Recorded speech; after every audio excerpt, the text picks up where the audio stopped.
Biblia inasema kwamba usiangalie kibanzi kilichokuwepo ndani ya jicho la ndugu yako, bali angalia kwanza boriti iliyokuwepo ndani yako. Kwa Mungu, hekima kubwa si wamefanya nini. Hekima kubwa ni na waangaliaje, kwa kujiangalia mimi kwanza. Sawa. Kabla ya kumwangalia mwingine zidi ya hasira zake, kabla ya kumwangalia mwingine zidi ya kiburi chake, kabla ya kumwangalia mwingine zidi anavyotenda kwenye dunia, uovu wake na mambo yote, kwanza jiangalie wewe. Manake rudi kwenye moyo wako, angalia moyo wako unasemaje, kwa sababu moyo wako ulivyo ndivyo unavyowaona wengine. Kama moyo wako mzuri, moyo wako una nia nzuri, mara nyingi nawe ndo utawaona hivyo watu.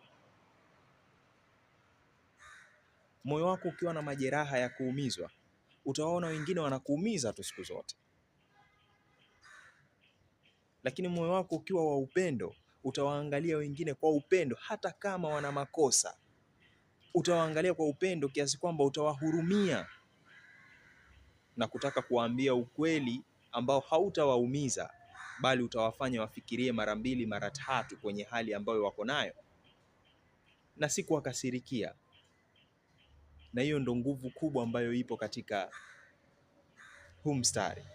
Usiangalie kibanzi kilichokuwepo ndani ya jicho la ndugu yako, angalia kwanza boriti iliyokuwepo ndani yako, kwa sababu hiyo boriti ndo inaficha macho yako, inakufanya usione vizuri, uone kama kuna kibanzi ndani ya jicho la ndugu yako ambacho unataka kukitoa. Pengine unaweza ukamchocha na ukaharibu jicho lake, kwa sababu hauoni vizuri, ndani yako kuna boriti. Ndio maana kwanza inasema kwamba safisha moyo wako ili upate kuwaona watu vizuri. Kweli watu wana makosa, lakini usiposafisha moyo wako hauto solve vizuri yale makosa yao, kwa sababu moyo wako utatibu makosa yao kutokana na moyo wako.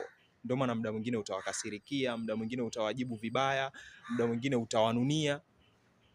And that's very powerful, ndugu zangu, very powerful ukielewa.